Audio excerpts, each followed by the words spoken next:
Boa tarde. Vocês estão me ouvindo? Então tá bom.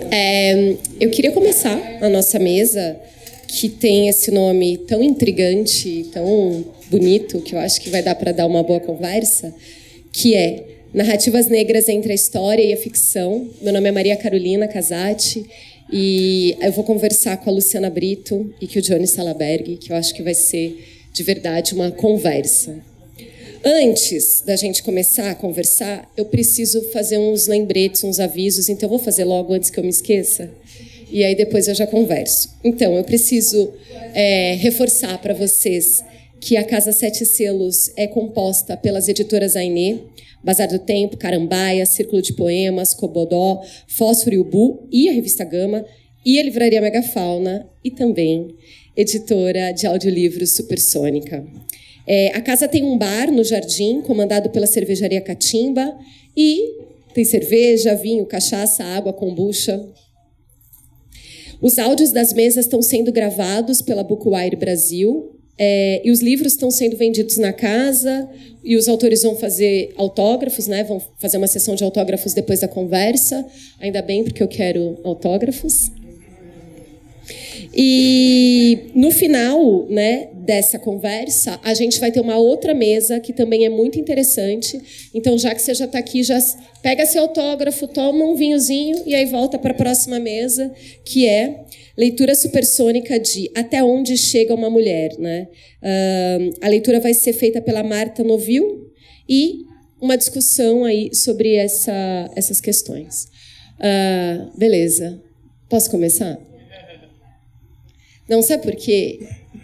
Quando me chamam para mediar uma mesa, eu fico muito honrada e muito feliz, porque, na verdade, eu aproveito para eu ter aula com as pessoas que eu estou conversando, entendeu? Então, não é as pessoas que vão assistir as dúvidas que eu tinha e a conversa que eu tenho. É uma honra. Queria só apresentar nossos convidados.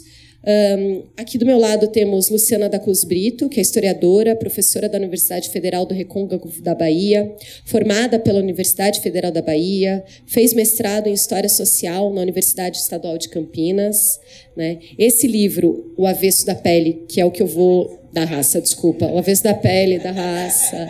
É tudo muito negritude. Esse livro, que é o que eu vou me ater mais... É resultado de uma pesquisa de doutorado dela realizada na USP, com estágio na Universidade de Nova York, né, como bolsista da Fulbright. Ela foi pesquisadora visitante no Instituto do Dubois para pesquisa afro-americana na Universidade de Harvard, professora visitante na Trinity College e bolsista na Andrew Mellon Foundation. E ela fez o pós-doutorado na City University of New York. Por favor.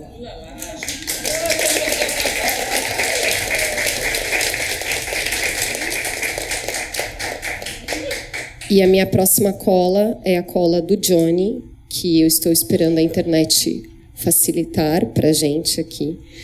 Johnny Salaberg é ator, dramaturgo, bailarino, nascido em Guaianazes, em São Paulo.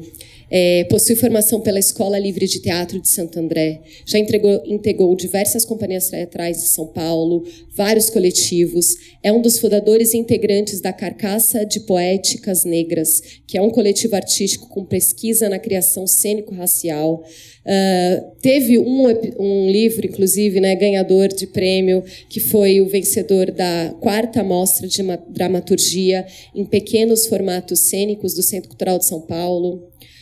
Fundador e articulador do Fórum Preto, um movimento de pessoas pretas que visa discutir o lugar do negro dentro e fora das instituições de ensino. E aí a gente vai falar aqui especificamente de 2 de suas peças, né? A gente vai falar dos 3 livros aqui, mas vai falar, acho que talvez mais, desse trabalho como dramaturgo.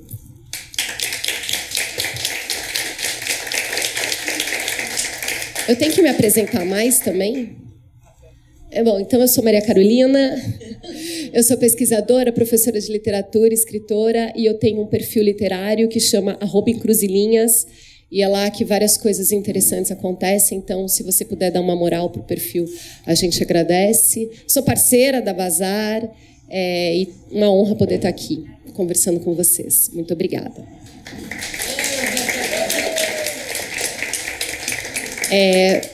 Essa mesa é uma mesa, como eu disse, bastante importante e que vai trazer uma possibilidade de discussão muito diversa, porque a gente está trabalhando com um livro que é um estudo acadêmico e como que isso, o que isso significa ainda hoje, né?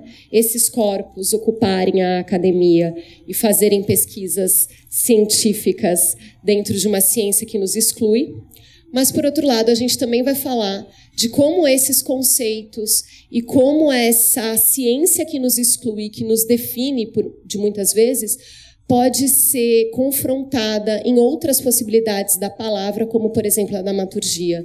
Então, é mais ou menos sobre isso que eu queria conversar com vocês. Como é que esses conceitos e como é que essas definições podem ser não só reapropriadas, mas também ressignificadas a partir de uma visão de dentro, né? Hoje de manhã eu estava numa mesa falando sobre A Poesia Não é um Luxo, da Audre Lorde, e pensando muito no conceito dela de estrangeiro de dentro. Eu acho que a gente está muito aqui nesse lugar, né?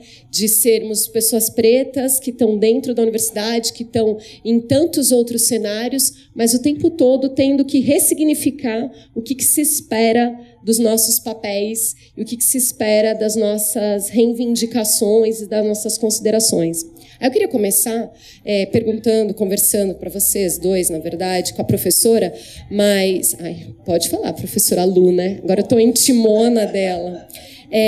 O livro, então, que vai trazer esse estudo, que não é o avesso da pele, que é o avesso da raça, vai trazer esse estudo muito sobre... Se você não leu, por favor, leia, né? Adquira e leia, sobre pós-abolição, né, nos Estados Unidos, e como que muitos dos lugares do sul, né, dos Estados Unidos, os confederados, ainda queriam e necessitavam de continuar com esse processo da escravização, e estavam usando, então, alguns lugares que a abolição já tinha sido decretada, que já tinha acontecido, como exemplo, talvez, ou de olha como é bom continuar com a escravização, ou olha como talvez não seja tão bom o que está acontecendo em outros lugares. E aí o Brasil, por exemplo, é um desses lugares de anti-exemplo.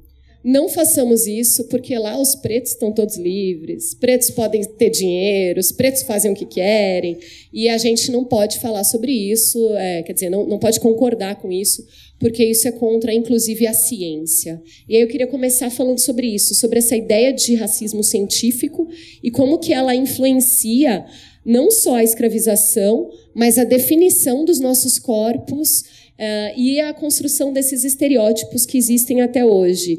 Só vou citar dois. O preto criminoso, né? O preto animalizado, no caso do homem, e no nosso caso, a mulher insaciável, hipersexualizada. Muito obrigada. Obrigada, Carol. Obrigada a todo mundo que está aqui, ainda com esse calor. Obrigada, Johnny, que eu vou reparar a perda que eu tive de até hoje não ter lido seus 3 livros, que eu estou resolvendo com o Mato Cheio, e eu sei que vai contribuir muito com meus estudos, já que a história ela tem um limite e a arte avança, não é? Na imaginação, no processo criativo. Na história nós temos outras amarras, e aí a gente fica com inveja aqui do que o povo da arte faz. Mais cedo e ontem, nós estávamos conversando para falar nessas teses do racismo científico e como até hoje elas perpassam o nosso cotidiano. Mais cedo nós estávamos falando da onda de calor, não é?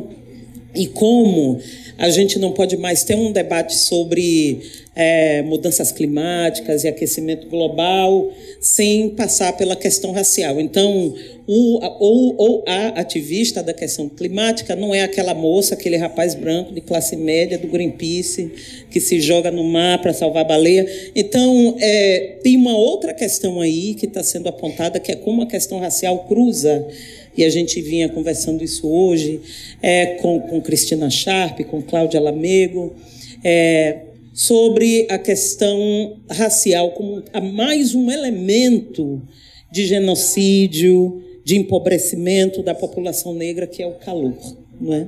E por que eu estou começando essa conversa com isso? Que muito me preocupa a ideia de que nós sobrevivemos ao calor melhor, de que nós não sentimos calor, de que nós não precisamos de protetor solar, que é uma ideia que nós estamos discutindo agora, mas que serviu no final do século XIX para tentar convencer os afro-americanos ao seguinte: olha, vão para o Brasil, que lá faz calor, vocês vão se adaptar melhor. Então, essa é uma das... Continua a ser senhor de escravo e os negros continuam adaptados a um clima parecido com o sul dos Estados Unidos, que é de calor. Então, se a gente perguntar minimamente, quem está na academia, mas qual era o critério científico que se tinha para elaborar essas coisas?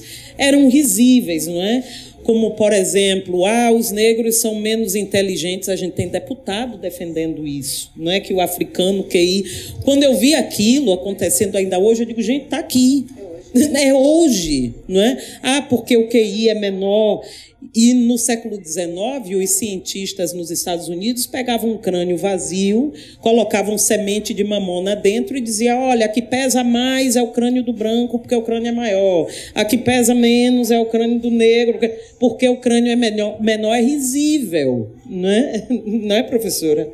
É risível, não tem metodologia científica nenhuma que comprove que isso é uma metodologia científica. É propaganda racista. Não é? Nada mais do que isso. Então, eu acho que nós devemos ficar muito atentas e atentos a essas questões que não são novidade, não é? Muito atentas e atentos a essas tentativas de estabelecer hierarquias entre seres humanos, mas, sobretudo, historicizar essas histórias que elas não são novas e elas, infelizmente, atendem, porque o racismo é assim, ele tem suas fases históricas, mas ele vai se adequando, não é? Então, essas respostas prontas que vão colocando determinados seres humanos em um lugar, determinados em outro, de menos cidadania, de menor qualidade de vida, ainda que se justifique aí uma resistência maior à falta de água, seja a falta de água, seja calor, seja a falta de comida, seja se jogar num rio sujo e vai sair de lá e não vai ficar doente. A gente ouviu isso na eleição, não é? Que os pobres nadavam em rio sujo, não acontecia nada, e que por isso não iam pegar Covid, né? Antes da eleição, digamos, para corrigir. Então, não essa história que diga assim, eu não sou adepta a uma historiografia que diz, não, com o presente a gente não mexe, a gente mexe com o passado.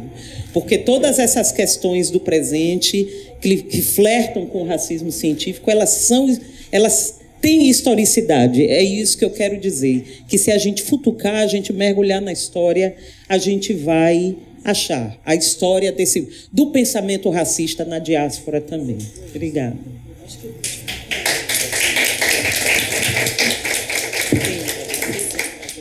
Oi. E aí, aula, né? É isso. Vai ter aula, tá. E aí, muitas coisas já, hein, que eu já vou pensar. Mas eu acho que talvez, me parece, Johnny, me corrija se eu estiver errada, que essa ressignificação dessa ideia primeira que a gente está dizendo aqui, de racismo científico, de que eles sofrem menos, o corpo aguenta mais, né? Está bastante presente em várias de suas obras, e eu poderia citar aqui Parto Pavilhão. Estou errada? Não, tá de forma alguma. Queria agradecer também o convite da Editora Covogó, da Casa Sete Selos. Muito bom estar aqui, conhecer vocês. Também quero super ler, ainda mais depois dessa fala, quero áudio para me ouvir em casa. Aula total. Bom, eu acho que todas essas questões, né, que envolvem a pluralidade desse corpo negro, né, tanto a criminalização pelo biotipo, quanto a construção subjetiva do que eu sou, do que eu aguento, do que eu represento para a sociedade, eu acho que ela, para mim, enquanto artista, gera várias pontas e várias perspectivas para se abordar. E que bom, infelizmente sobra assunto. E sempre vai sobrar, enquanto a gente estiver falando de Brasil, né?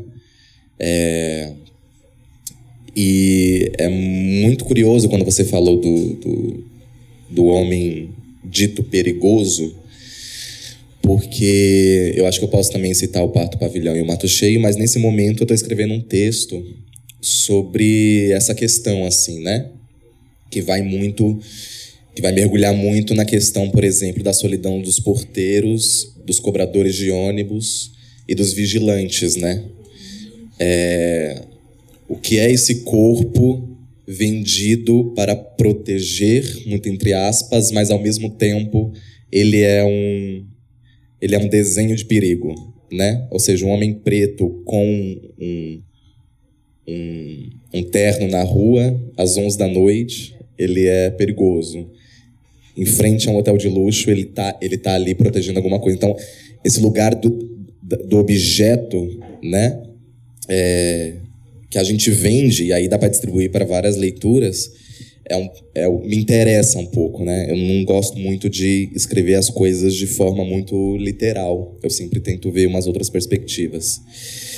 E você citou o Parto Pavilhão. O Parto Pavilhão é um terceiro texto de um estudo que eu tenho, que se chama A Trilogia da Fuga, que todos estão publicados pela editora Cobogó, que ele surge de um desejo de discutir o corpo negro em fuga e a estatística de sublevação para esses corpos, né? Essa construção dessa utopia. Eu começo lá atrás com o Mato Cheio, que é o texto que vocês estão lendo. Ele vai falar da fuga de escravizados no começo do século XIX, ali em São Paulo, mais ou menos perto da região de Jabaquara, onde os escravizados desciam a Serra do Mar, chegando em Santos, né, porque era próximo do continente africano. Depois, esses capitães do mato se contemporaneizam para a PM, que aí vem Buraquinhos ou Vento é Inimigo do Picumã, que é uma história trágica, assim, né, contada através das lentes do realismo fantástico ou do realismo animista, que eu vou falar um pouco mais para frente, que isso super abriu minha cabeça, foi algo que eu descobri. Que é a história de um menino que vai comprar pão no primeiro dia do ano, sofre um enquadro e ele corre o mundo todo, e o policial também corre atrás dele o mundo todo. Ele passa por países da América Latina que desrespeitam a ancestralidade periférica dele, até ele voltar para casa quase que numa flecha ao contrário da trajetória do herói. E aí a gente já sabe a tragédia que acontece no Brasil. E aí quando eu chego no terceiro livro, eu fico com uma incógnita, né? Porque se eu estou falando de uma fuga do passado, falo de uma fuga do presente, eu não quero falar do corpo negro na fuga do futuro, né? E aí cai para mim uma incógnita, porque eu não consigo escrever, eu não consigo construir essa distopia e nem quero construir essa distopia, né? Mas, porventura, eu caí dentro do assunto do cárcere feminino, e os três textos, eles são apoiados dentro de um fato histórico, né? E o Parto Pavilhão também, né? Parto Pavilhão, ele é em cima de uma notícia de jornal em 2009, quando 10 mulheres fogem com seus bebês na penitenciária de Butantã, pelo portão da frente. 6 foram capturadas e 4 a gente não tem notícias. E é desse invisível, desse desconhecido, do que se tornaram esses bebês, essas mulheres, que eu construo o Parto Pavilhão, através da personagem da Rose, né? Então é um recorte dentro de um assunto que fala sobre o cárcere feminino, mas recorta mais ainda porque fala sobre mães que têm esses bebês dentro da cadeia, né? Então essa personagem ela vai ter que se desdobrar em muitas, né, para ela poder construir esse plano de fuga para essas mães e esses bebês fugirem. Eu localizo ali o evento na Copa de 2002, onde durante 4 anos, que também a gente pode se dizer que uma preparação do novo governo, uma preparação da nova bola, da nova seleção brasileira, ela arma esse plano de fuga e tenta fugir da cadeia no meio disso, assim. Acho que para dar um leve panorama, a gente vai se aprofundando em cada coisa, né? Vocês perceberam que, assim, muito naturalmente ele deu um spoiler do próximo livro? Muito primeira mão demais, hein? Obrigada. A professora estava falando que tem uma questão um pouco de uma inveja, né, quase, da história em relação à literatura e as outras possibilidades de arte. Mas aí eu preciso invocar a presença da Saidia Hartman, que inclusive tem um livro traduzido publicado pela Bazar, que justamente vai falar, né, dessa possibilidade outra que só talvez a literatura, a escrevivência, a fabulação crítica vão fazer, né, vão ter de preencher essas lacunas que a história talvez não tenha como preencher. Acho que é mais ou menos isso que a gente está vendo aqui, né? Então, o que a história, o que os dados oficiais, vamos dizer assim, nos trazem, e aí como é que eu interpreto isso e trago isso para uma outra visão que seja, inclusive, mais concreta e mais próxima da minha realidade, né? É uma pergunta maravilhosa. Quando eu estava lendo Mato Cheio, Johnny, eu me lembrei de e isso tem muito a ver, Carol, com o início da sua fala, quando você diz da presença de pessoas negras na academia brasileira hoje, sobretudo com políticas de ação afirmativa, enfim, né, medidas, formas diversas da nossa entrada. Como a presença de pessoas negras na universidade trouxeram outros problemas de pesquisa e outras formas de olhar para a mesma história que já tinha sido analisada antes. O que é que eu quero dizer? Esta experiência do travestir-se, não é? Do passar-se por, que está dentro desse conceito de flying, né? da fuga, não é? E de tudo que implica essa volta ao mundo, adequando-se a realidades onde o racismo antinegro vai estar em quase todas elas, não é? No caso da historiografia social brasileira, a gente não tem, ou a gente explora muito pouco esse conceito de flying, não é? Da fuga. A gente estuda a fuga como um método de resistência, dentre outros que existem, mas a gente não aprofunda essa fuga como essa busca constante por liberdade de um lugar para outro, não é? Ainda que implique em afastamentos do local ou de pessoas por quem pessoas escravizadas tinham seus afetos. Eu acho que é aí que se coloca para historiadoras e historiadores, e aí que entra a contribuição de pessoas negras na historiografia, avançar no campo que a arte já avançou, que bebe também nos trabalhos da gente, ou na historiografia. Você traz um episódio histórico, que é o que inspira a produção do seu livro, né, dessa narrativa. E aí a gente tem historiadora que vai dizer, bom, daqui eu não avanço porque não tem documento que comprove, não é? Se a gente inventar, é literatura, não é? A deixar a imaginação, aí já é arte, não é? Mas eu acho que o conceito de fabulação crítica se diferencia do conceito de imaginação histórica no momento que o conceito de fabulação crítica vem de uma preocupação diferente, não é? Ele parte... embora Saidia não se coloque assim, mas dos intelectuais negros e negras afropessimistas, né, que vão buscando ali, mas será que por ser historiador eu não vou imaginar a dúvida e o medo, o suor frio que vem antes da fuga, instantes antes do agora, né? É agora que eu vou. Isso não vai estar em documento histórico nenhum. Não é? Esse suor frio, o tremer, fugir tremendo, o medo, o coração palpitando, não vai estar em documento, não vai estar em arquivo nenhum. E aí é outro problema que a fabulação crítica aponta, que é do silenciamento dos arquivos, e nesse silenciamento a humanização de pessoas negras passou longe. Não é? De repente o documento histórico ele é frio. Ele vem frio para a nossa mão quando a gente vai para o arquivo. Então, a fabulação crítica e a arte, é isso que se coloca como algo assim desafiador, é nos fazer pensar, será que a gente não pode mesmo aqui cogitar, ainda que comprometidas e comprometidos com a metodologia do fazer histórico, né? Buscar a humanização de pessoas, não é?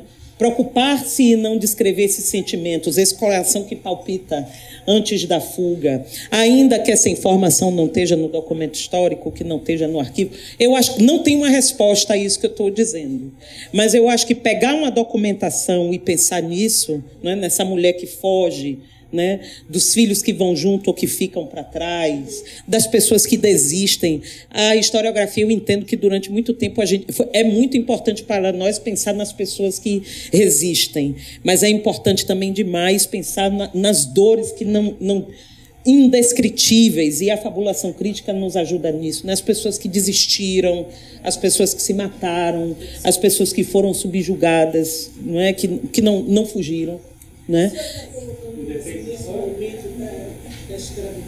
Senhora?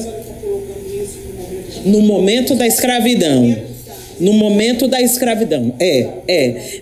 Pessoas que a gente não vai conseguir entrevistar.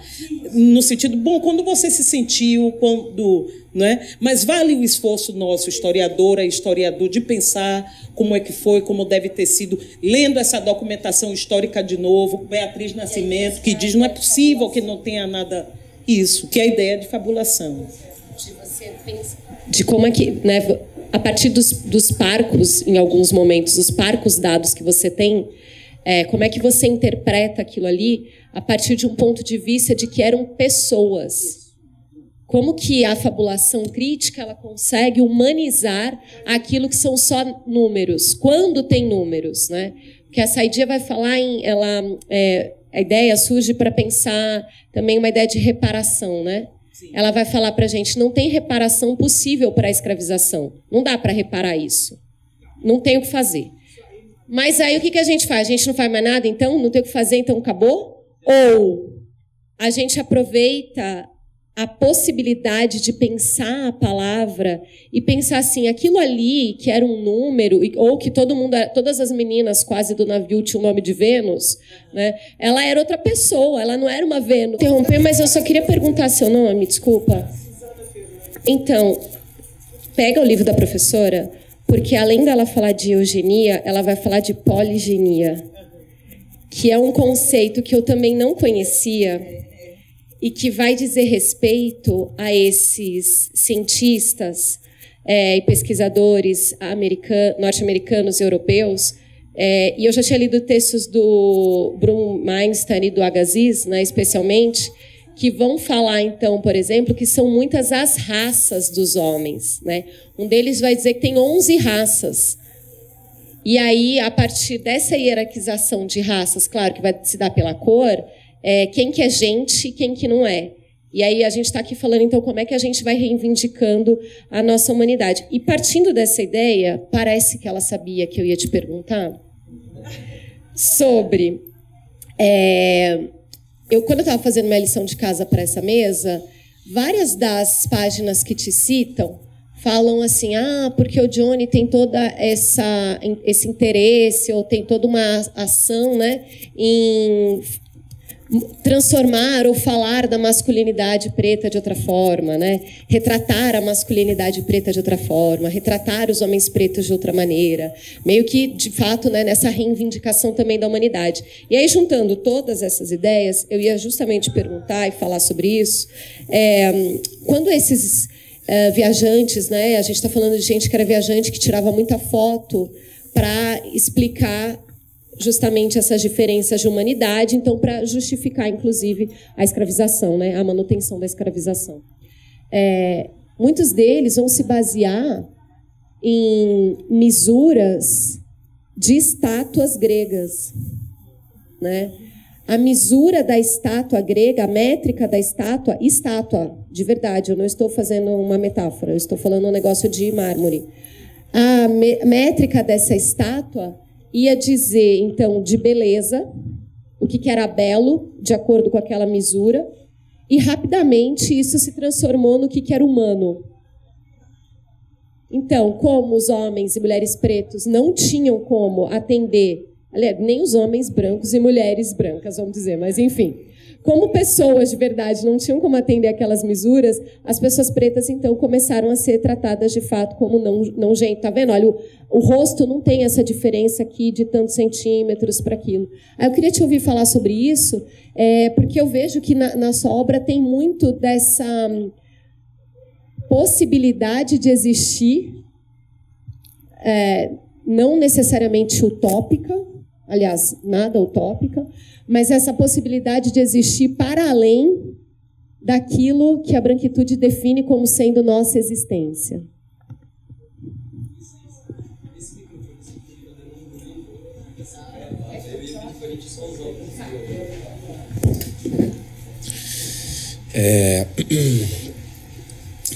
Essa pergunta me liga completamente ao que ela falou sobre esses lugares que não são categorizados, né? Essa subjetividade que não está nos livros. E eu sempre tento trazer para a minha criação um pouco dessa possibilidade de como esse corpo pode estar no mundo e o que ele pode pensar sobre ele, assim, né? Depois de escrever os 3 livros e fazer outros trabalhos de dramaturgia, começa a pingar uma pulguinha atrás da orelha sobre a noção de ficção e realidade quando a gente fala sobre corpos pretos no Brasil, né? O que é ficção? E aí eu usando o realismo fantástico ou o realismo animista, e acho que a professora Leda vai concordar comigo. Eu acho que tem que aproveitar que a Leda está aqui já. Super, porque a Leda, um belo dia ela colocou essa pulguinha na minha orelha e eu fiquei pensando sobre isso. Se realmente eu estava fabulando num lugar fantasioso que a gente conhece enquanto a criação literária para a dramaturgia, ou se eu estava narrando o Brasil através de uma outra ótica. Porque em Buraquinhos, esse menino ele leva 111 tiros, esse menino ele... Não é possível a gente pensar, né, que esse menino ele corre o mundo, que ele corre perfurado, que ele costura esses buracos e que ele toma os 111 tiros. Mas é possível, e está noticiado, 111 tiros em 5 corpos em 2015, 111 em 92, 300 metros de uma mulher negra sendo arrastada. Ou seja, os dados, eles estão dentro de uma cadência absurdista. Os corpos negros são tratados nesse país, às vezes as maneiras de execução, ela beira tanto o absurdo que eu começo a me perguntar o que realmente é ficção, o que é realmente a fabulação dentro do meu trabalho, assim, né? E aí me entra a indagação do realismo fantástico, né? O realismo fantástico, sendo uma herança latino-americana, ela também vai ser muito criticada lá fora, por exemplo, em alguns países do continente africano que rejeita essa categorização. Alguns romancistas, alguns escritores rejeitam essa categorização, dizendo que o realismo fantástico não cabe à escrita deles, porque o que eles escrevem não é fantasia. O que eles escrevem não está da ordem da fabulação, não está da ordem do sonho. Faz parte da própria vivência, né? Da cultura, como cresceu, como que olha o mundo. Então eles chamam e tentam, ainda que não chegar em um nome só, de realismo animista, né? E quando eu descobri isso, quando eu comecei a pesquisar e mergulhar melhor nisso, eu comecei a me olhar também enquanto um corpo afrodiaspórico que não tem a vivência de um corpo africano, tem a vivência de um corpo diaspórico no Brasil, e o quanto de mim tem esse realismo animista e esse realismo dito fantástico, né? O quanto ele tem também no Brasil. Então eu comecei a olhar as obras e tudo que eu vejo de uma outra forma, né? Eu acho que o que eu tento fazer é apenas mudar um pouco a perspectiva e falar, na verdade, sobre uma realidade, né? Uma ficção inventada, chamada de Brasil, porque construíram a ficção de que a gente não pode, construíram a ficção de que a gente é menos inteligente por sementes, por exames, construir essa ficção de que a gente precisa lutar 3 vezes mais para a gente conseguir metade do primeiro. Então tudo é uma ficção, né? Desde o momento que eu nasci, eu estou numa ficção inventada. Eu estou num sistema fabular que me leva para alguns lugares, e acho que a rota de fuga que eu vejo a gente fazendo, e cada um na sua estratégia, são justamente esse olhar por cima do muro e ver a realidade nua e crua, ou ver o que seria essa ficção, né? E são nessas esquinas, nesses muros, que eu dou uma olhada para a professora, que eu dou uma olhada para você, que eu dou uma olhada para a Leda, e a gente vai se encontrando nessas estratégias, né? Então, me pegou muito, assim, quando você falou da questão de como a história registra os movimentos e de como a arte mergulha de uma maneira subjetiva dentro desses sentimentos, né? E mergulhando de uma maneira subjetiva não é uma criação em si, porque parte do meu desconhecido, eu não estive, porém, está no meu corpo, né? Eu fiquei pensando, por exemplo, essa semana, eu fiz aniversário no domingo, e aí eu... Às vezes... Obrigado. Às vezes, nos aniversários, eu fico um pouco... Acho que rola pra todo mundo, né? Fica um pouco melancólico, você fica pensando sobre a vida, sobre muitas coisas. E, de verdade, eu não tenho como desassociar isso de uma saudade que não faz parte dessa minha esfera. Sim. De talvez um banzo, eu não tenho como... E são coisas inexplicáveis, né? Que a história não dá conta. E vem pro meu corpo e de alguma maneira...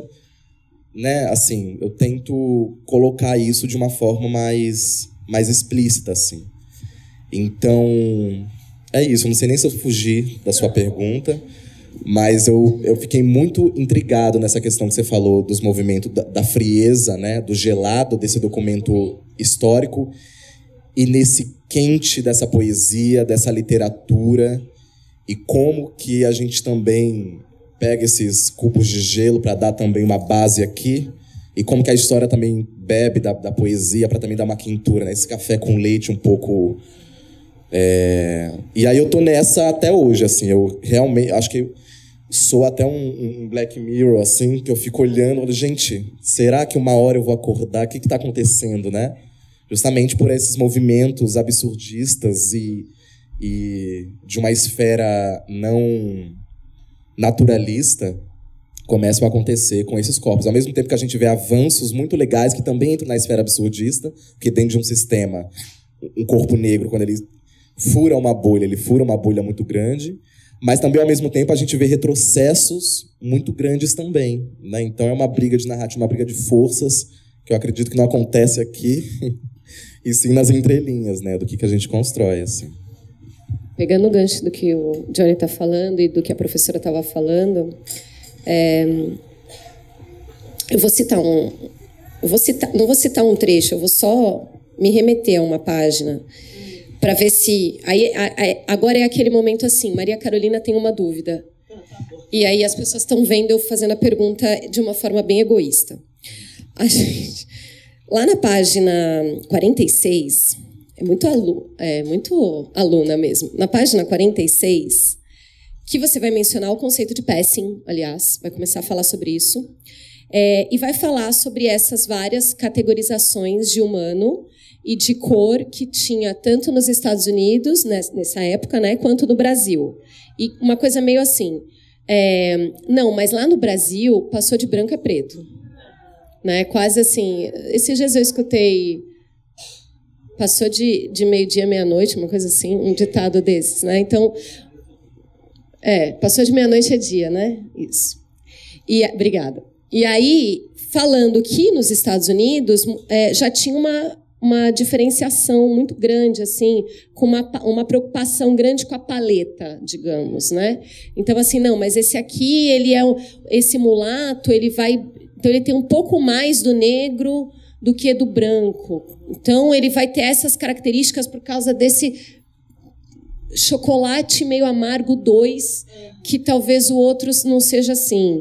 E como no Brasil, isso não era uma questão, que justamente para mostrar que ainda que houvesse variedade de tonalidades, estava lá quem eram as pessoas que são consideradas negras e quem eram as pessoas que estão consideradas brancas. Aí eu queria te ouvir falar sobre isso, porque recentemente nós estávamos, inclusive, num evento também promovido pela Bazar. Eu estou muito parceira da Bazar, gente. Também por causa de um evento com a Bazar, falando com uma outra professora muito proeminente também, que a gente estuda demais, que é o Eron Kyoyumi, estávamos não só falando sobre a invenção das mulheres, mas sobre várias outras questões da teoria dela. E uma das coisas que ela falou para a gente, né, para mim e para Carol Ferreira, foi: mas vocês são negras do Brasil. Quase como o contrário do que está sendo dito nesse livro. Como assim? Não, mas assim, no Brasil tem gente que é negra e tem gente que é negra do Brasil, né? Que não vai passar por certas coisas. O que não é verdade, como a gente sabe, né? Então, eu queria te ouvir falar um pouco sobre isso, assim, se faz sentido essa minha pergunta, primeiro, e se, de fato, aqui a gente está falando de uma realidade que é muito mais complexa do que simplesmente ser chocolate meio amargo 2, e aí você poder ser considerado retinto, preto ou não. Tá. Tá bom. Se eu acabar divagando e não responder, você fala. As minhas alunas na UFRB dizem assim, porque é dessa geração que gosta de signo. E aí elas dizem assim: professora, a senhora é aquariana? Sou. Ah, tá vendo? Aí elas dizem: ah, porque eu divago, assim. Mas essa fala dela, de Carol, a pergunta dela tem a ver com o que você disse. É interessante notar, e assim, super suspeita de falar, eu acho o Brasil incrível, fantástico. E eu preciso dizer isso na presença da senhora também, professora, pela sua obra. Porque eu acho que o que a senhora está dizendo ali nos salvou. Quando o afropessimismo diz assim, né, a gente lê Frank Wilderson, então, tem um vazio, a gente não tem. A gente não tem. Nossa experiência é aquela do afropessimismo até... E aí chega a senhora, diz: ó, gente não, sinto muito, aqui a gente vai para outro caminho, esse vazio a gente não tem. Não é? Senhora.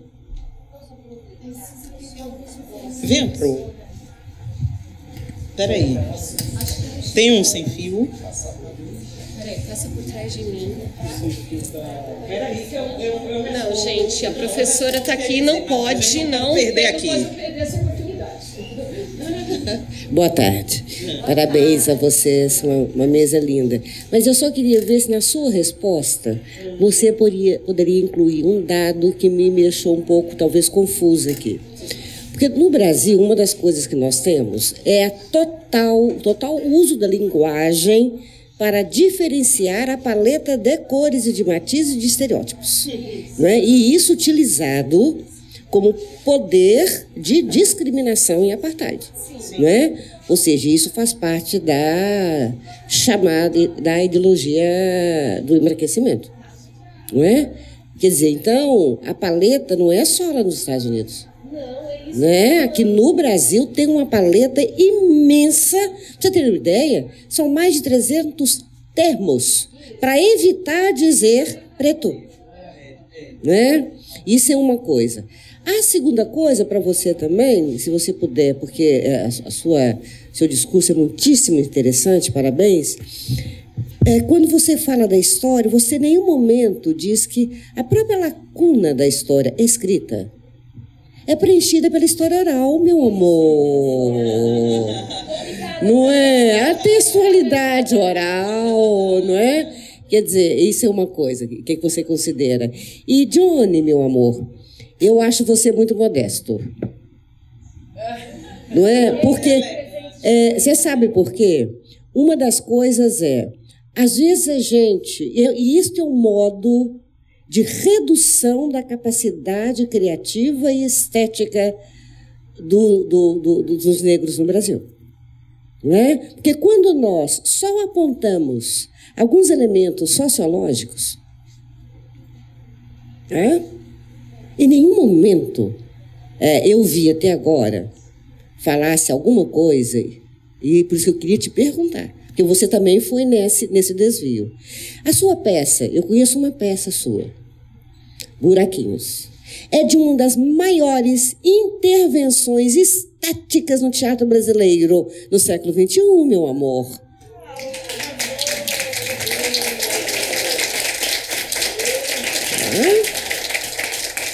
Você tem soluções dramatúrgicas ali tá? Que eu não tenho visto com frequência.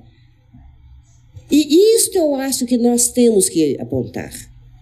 Não é? Nós não somos sujeitos, vamos dizer assim, simplesmente o negro sofre muitas vezes sofremos de negrismo. Porque só vão, em relação a nós, apontar as questões sociológicas.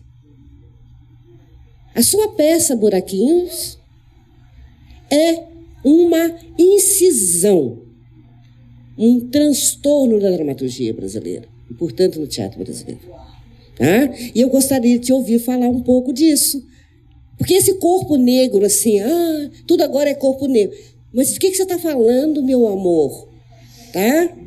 E eu vou te dizer, também quando eu estou falando que a sua peça não é realismo fantástico, porque um dos elementos que você faz é a manipulação de temporalidades e espacialidades.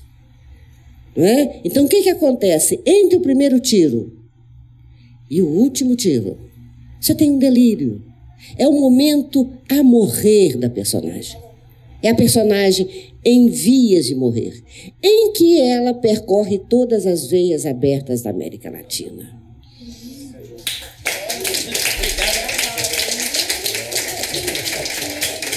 Obrigada. Quem esperava isso, minha gente?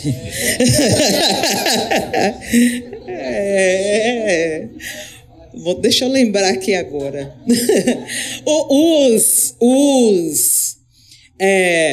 confederados, enquanto o Império Brasileiro estava naquela corrida para embranquecer a população, manda imigrante, né, projetos de eugenia, os confederados estavam no Brasil e os cientistas olhando a população e dizendo, veja como a lente é diferente, que é o que eu estou tratando aqui. O Brasil está escurecendo. Esses libertos que estão em tudo, e não era bem assim, esses libertos que estão em tudo estão escurecendo o Brasil. Então, a gente tem que fazer uma coisa nos Estados Unidos, e aí isso chega na África do Sul também, porque a HCIS vai para a África do Sul, isso chega nos Estados Unidos dizendo, a gente tem que criar um sistema desses libertos viverem num lugar completamente diferente, senão a gente vai ficar igual ao Brasil. A gente vai ficar preto. Então veja, as elites brasileiras estão acreditando que elas estão embranquecendo a população, o que não aconteceu a nós aqui. E os estadunidenses estão olhando para o Brasil e dizendo, eles estão escurecendo, aqueles libertos vivendo no meio de todo mundo, está escurecendo a população. Então vamos criar uma coisa, essa coisa vira Jim Crow, essa coisa vira política de segregação racial no regime de Jim Crow, né? Que é sustentado nas teses supremacistas brancas, que dizem o quê? O branco não só é superior, como a mulher branca é um reservatório dessa branquitude, né? O termo que a gente dá hoje, dessa branquitude. E nós temos que preservá-la num lugar outro, inatingível, né? De maneira quase santificada, de maneira que ninguém alcance, né? Porque, e aí é no corpo das mulheres negras que tem aí vem as teses científicas sobre o corpo das mulheres, é no corpo das mulheres negras que estão essas diversas como produtora dessas diversas matizes de cor. Veja, enquanto uma produz um só tipo de ser humano, que é o branco, o caucasiano, aqui eu estou fazendo a leitura dos Estados Unidos que está nesse livro, né? Tanto nos Estados Unidos quanto no Brasil, a mulher negra é esse corpo que produz diversas matizes de cores de pessoas. E não por à toa, a partir desse corpo dessa mulher negra que vai se estratificar a população em cidadãs e cidadãos de categorias outras que aí vai se criar hierarquias de cidadania. Nos Estados Unidos vai ter lá, não é? Começa no século já 17, as primeiras leis de antimistura racial, não é? Que no Brasil não existiram. Não existiram porque o Brasil é menos racista, não, é porque ficou na prática social. Era muita gente que descendia. Aí eu não vou chegar lá porque vai ficar muito aula de história. Porque no Brasil era mais, aqui com bem aspas, viu, gente? Era mais fácil se comprar alforria do que nos Estados Unidos, que era quase impossível. Eu explico isso melhor, que é propaganda do livro. No livro. Era porque a composição da população era outra, era muita gente negra, era muito africano. Não dava para dizer, se você comprar sua alforria, você vai ter que mudar de estado, como nos Estados Unidos era. Né? Então, o Brasil criou uma tecnologia, e é a palavra mesmo que eu gosto de utilizar, tecnologia de produção de segregação racial, que não era tão explícita, mas que às vezes era, completamente diferente dos Estados Unidos. Então, nos Estados Unidos vai ter um quarto, um oitavão, um quarteirão, um mulato. Aí, mas como se media isso no século XVII, XVIII, se não tinha exame de DNA? Né? Pela aparência. E aí que vai... Eu vou aqui... usar isso que Carol diz, da ideia da brancura ou da branquitude como uma invenção que toma como esse parâmetro uma estátua de mármore. Não é? Existiam mulheres imigrantes, servas inglesas, nos Estados Unidos, que tinham filhos com homens africanos. Sabemos que o que determina o status da criança é o ventre da mãe. A criança era negra, mas a mãe não era negra, a mãe era inglesa, pobre. Não é? E aí vem as leis de segregação racial. O Brasil produz um bocado de coisa. Produz essa criança negra que é filha de um senhor de engenho. Claro que aqui a gente está falando de uma minoria. Que é filho de um senhor de engenho que vai dizer, não, eu vou libertar meu filho. O filho vai ficar liberto, mas aí a mãe continua escravizada. Não é? Porque se você liberta essa mulher, ela pega o filho, liberta também, ela foge. Não é? E aí você prende a mãe pela criança, que é liberta. Ou como aconteceu no Brasil, a criança, e aí esse senhor morre, o filho é proprietário da mãe, porque a mãe ela era herança. Então, assim, enquanto nos Estados Unidos não era possível registrar esse tipo de paternidade, no Brasil era. E aí é por isso que, eu não vou detalhar agora, a escravidão no Brasil vai até 1888, é o último país das Américas a decretar a abolição. Professora, eu vou quase chamar de um ato falho, assim, em não citar a história oral. Não é meu caso, não, mas reparou como a gente trata assim, eu nem vou citar, porque é visto como uma história menor. E quem tem mudado isso dentro da historiografia são pesquisadoras e pesquisadores negros que estão falando de não, a memória de quilombos não apagou. E muitas dessas pesquisadores e estudantes são quilombolas. E aí é a memória que preenche isso que a senhora chama de buracos, e é mesmo. Não é? E que não dá para a gente ignorar esse tipo de documentação falada, que é o que destitui a experiência de pessoas negras no Brasil, na América Latina também, no Caribe, mas, sobretudo, diferente em relação aos Estados Unidos, de uma memória que não tem, só um instantinho, que não tem vazio, porque as pessoas estão vivas ou ouviram de ancestrais com quem elas conviveram. Não é?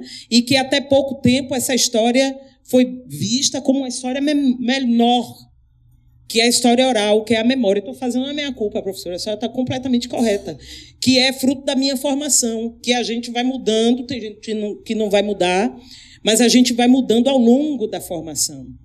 Como é que a gente vai dizer com o estudante, porque o quilombo de Palmares existiu e aí foi um quilombo que foi apagado? Tem um estudante quilombola na sala que vai lhe indagar, que vai lhe dizer, não, professor, não apagou, porque lá não foi assim. A gente está aqui de junto do Bracuí, que é a pesquisa de professora Marta Abreu, não é? E os quilombolas da comunidade do Cabo do Bracuí têm memória do navio que chegou lá. Mas muitas vezes, por não ter o registro, a historiografia mas a gente só vai para frente se a gente mudar esse tipo de método. O rapaz tem uma pergunta. Eu ia falar do Eduardo Blissan, ele vai afirmar que são os vasos vencidos. Acho que não vai funcionar esse. Que é esse aqui? Eu vou colocar, citando essa lacuna, é o que o Eduardo Blissan chamava dos vasos resíduos, é aquilo que os negros escravizados fizeram na memória, que vai dar origem à oralidade, que vai dar origem a toda a construção de ideias que eles trouxeram já de África, dos países onde eles foram escravizados. Obrigado. Obrigada. Todos, né, professora? Eu queria, aliás, agradecer por chamar de novo a História Oral para conversa. Muito obrigada. Porque, de verdade, tem uma ideia, né, quase que a História Oral não é história, a história mesmo. Imagina, você vai falar com uma pessoa, o que ela pode te dizer, né, vai pela conversa, o que isso traz, tal.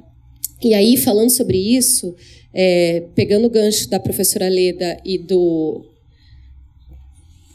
texto tão elogioso, a obra do Johnny, a minha outra pergunta era justamente sobre isso. Assim, primeiro, acho que vocês já falaram, né, já trataram. Quando eu perguntei dessa coisa do Negras do Brasil, era justamente isso. Era para dizer que é muito mais complexo, porque essa paleta é tão grande que não dá para dizer que simplesmente é negro quem é retinto, vamos dizer assim. Sim. Né? Então, é muito mais complexo do que o que aconteceu. Eu ia falar isso, uma coisa. E a outra coisa que a professora Luciana já falou foi justamente essa diferenciação pelo gênero, né? Sim. Que, além de tudo, é uma questão muito complicada, realmente, não só no Brasil, mas a gente está falando do Brasil e dos Estados Unidos, como é que esses corpos são definidos e o que acontece com esses corpos a partir desses outros estudos, né? E aí, por exemplo, pensar, em política pública agora, pensar na coisa do parto de verdade, né? Na desumanização dos partos, da coisa da não anestesia, o que as mulheres pretas ainda sofrem em partos, essas coisas todas. Mas a minha pergunta, pegando o gancho da professora Leda, era justamente dizer, então, não só do ponto de vista sociológico, mas como que é importante, então, a gente poder se narrar a partir dos nossos termos e das nossas linguagens, para falar de coisas outras que não apenas aquilo que esperam que a gente fale ou que querem que a gente fale. Estou pensando aqui, professora, em escrevivência, mas não só, branquitude. Eu acho que isso, para mim, cai muito na questão da narratividade, assim, né? A narratividade, para mim, o narrar a partir de mim ou usar uma perspectiva para narrar a partir do outro me aproxima muito mais de como eu vejo o mundo. E em Buraquinhos, quando a Leda cita esses métodos, né, de como eu pego um instante de execução de um corpo negro e estico esse chiclete, boto 111 furos, boto Haiti, boto Bolívia.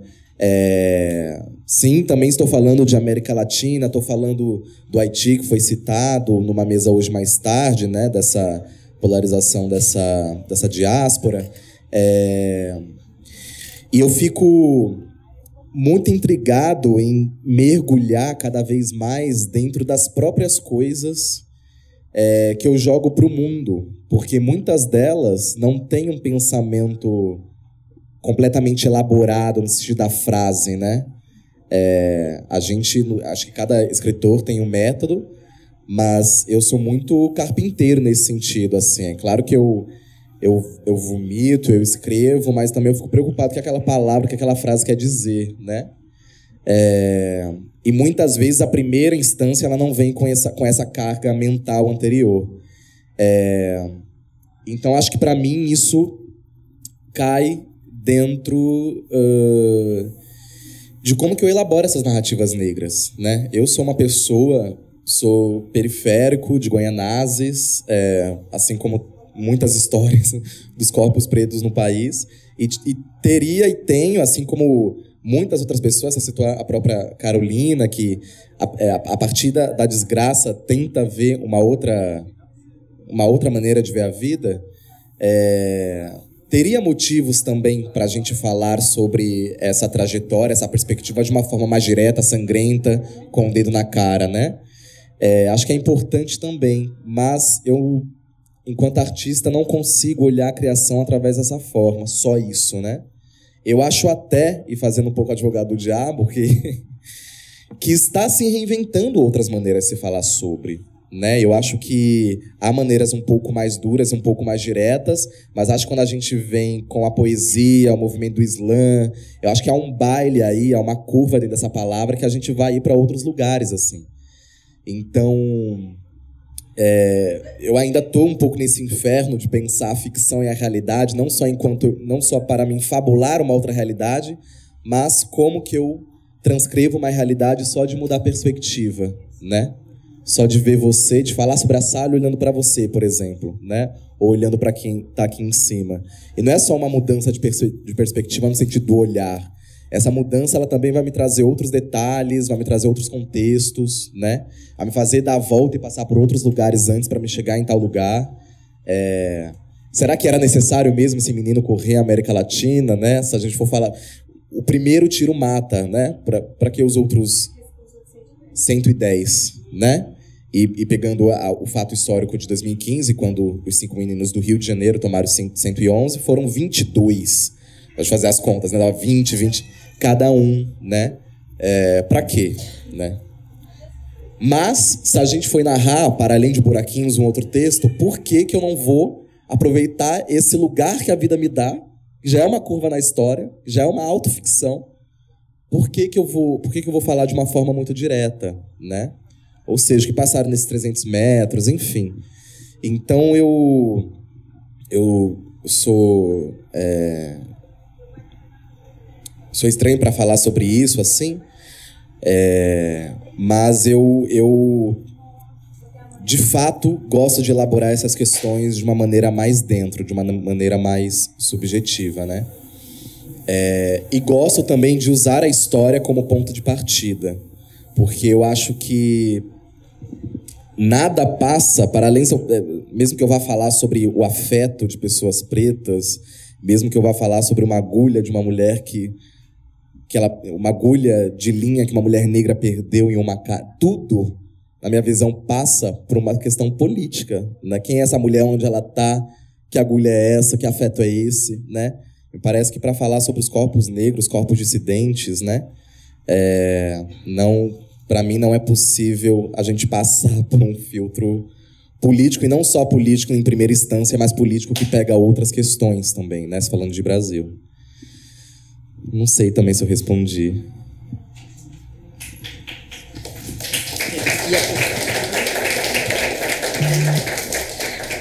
Bom, sobre isso, uma coisa que na feitura desse livro me chamou muito a atenção foram as leituras, as perspectivas dos abolicionistas negros sobre o Brasil. E aí a gente fala de Frederick Douglass, né? Que falou muito sobre o Brasil sem vir aqui. E aí eu pensava assim, minha primeira chave era, poxa, mas eles têm uma leitura do Brasil tão fantasiosa. Aí eles diziam, no Brasil o negro tem acesso a tudo. Gente, assim, ele está escrevendo em 1840, 1850, 1860. E ele está dizendo, no Brasil os negros têm acesso a tudo. No Brasil os negros estão no exército. No Brasil os negros podem ser padre. No Brasil os negros trabalham ou são próximos do imperador, são conselheiros do império. A gente tinha um, que era Antônio Rebouças, né? Os negros, enfim, são professores, são advogados. E eu digo, gente, mas não era... Aí a gente vai amadurecendo ao longo da pesquisa e eu fui percebendo, na verdade, não se tratava de ser verdade ou não ser, se ser verossímil ou não ser, essa leitura que os abolicionistas negros nos Estados Unidos, inclusive Frederick Douglass, está fazendo sobre o Brasil. Se trata de sonho, se trata de fantasia. Podia ser, eles estão usando Brasil, mas podia ser Haiti, como foi em algum momento, podia ser Colômbia, podia ser Cuba, que num determinado momento já tinha decretado a abolição. Na verdade, é o sonho. E aí é que eu mudo a chave, que a pesquisa foi ficando mais interessante. A leitura do que é que que esses abolicionistas negros estão buscando, enxergando no Brasil. Na verdade, eles não estão enxergando, eles estão fantasiando um sonho de liberdade. Nesse sentido, é uma utopia. Eles estão sonhando. Olha como no Brasil os negros podem tudo. Tem negro padre, tem negro no exército, tem negro conselheiro do império, tem negro liberto. Sabe, pode comprar alforria de gente, que maravilha é a vida de um negro no Brasil. Aí eu vim entender, professor, é outra chave, é da beleza da utopia, da beleza do sonho de liberdade, que eles estão sonhando lá.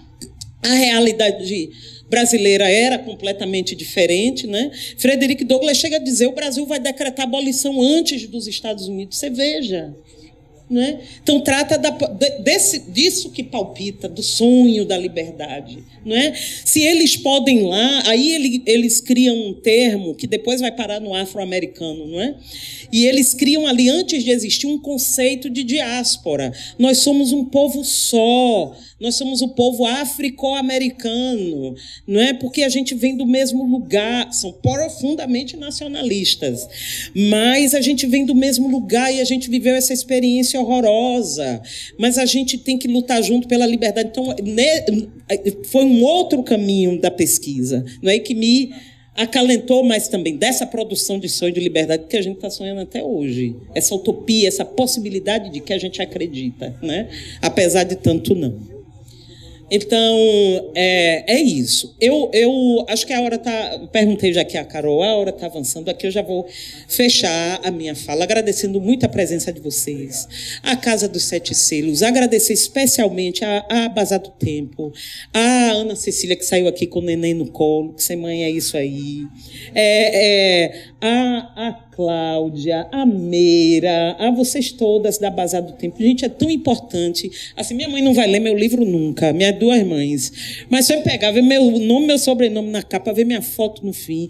Essa foto foi tirada em Cachoeira. Minhas alunas veem a foto. Assim, um livro bonito, bem feito, bem editado. Assim, eu quero agradecer. Tem que ser assim com todo mundo, mas muitas vezes não é. Essa pesquisa tem 20 anos, né? E essa tese tem 9 anos, faz 10 no ano que vem. Então, eu me sinto assim, eu desejo isso para todo mundo, né? Porque é tão importante, é tão bonito, né? Em vida, assim, relativamente jovem, tem um livro decente, trabalho bonito. Então, eu agradeço muito a presença de vocês, a editora, a essa casa, a Carol que leu, a Johnny, que eu quero estabelecer uma interlocução aqui agora para o resto da vida. Eu vou pegar seu WhatsApp e... Obrigada, gente. Johnny.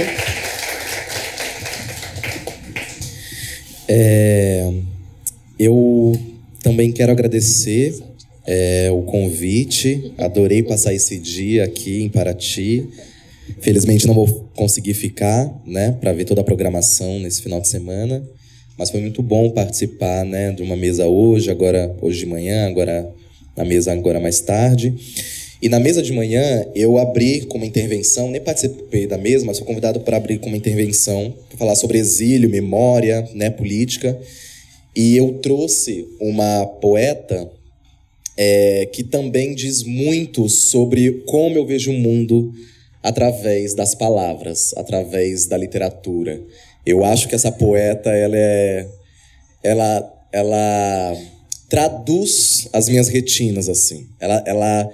Ela reinventa as minhas vontades de se entrar nessa palavra e rasgar essa palavra toda, assim, que é a Elisa Lucinda. E acho que seria legal, já que eu citei de manhã, eu também falar um poema dela, e que diz muito sobre o que eu disse aqui, né? Como que a gente entra dentro dessa palavra, como que a gente fala de uma coisa mudando a questão da perspectiva, como que a gente coloca uma lupa de aumento e aumenta esse ciclete e vê o que tem dentro dessa panela, literalmente. E isso nos faz pensar outras maneiras, outras políticas, outras formas de ver algo que às vezes é pequeno, mas que também é grande, assim. Se chama Cortando Cebola. Eu estava na beira do fogão, preparo diário de alimento, Mas nesse dia era tempero de agonia. Nesse dia o que havia era profusão de lágrimas saídas dos olhos, caídas lá embaixo no terra infinito do fundo das panelas.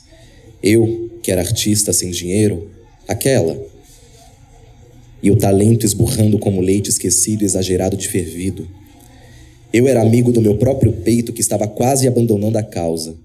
Minha alma picadinha junto ao coentro esquartejava meu anjo da guarda como quem desossa uma galinha.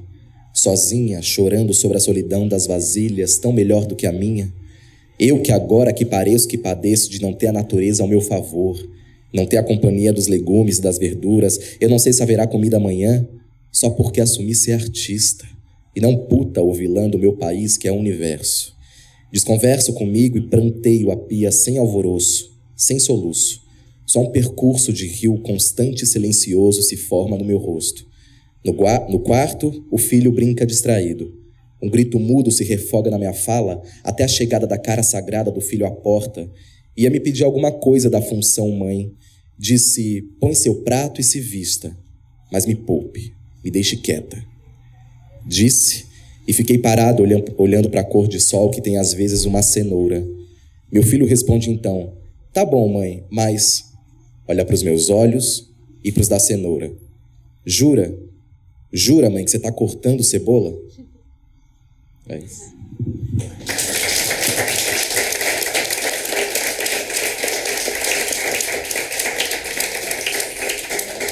Depois disso, muito obrigada.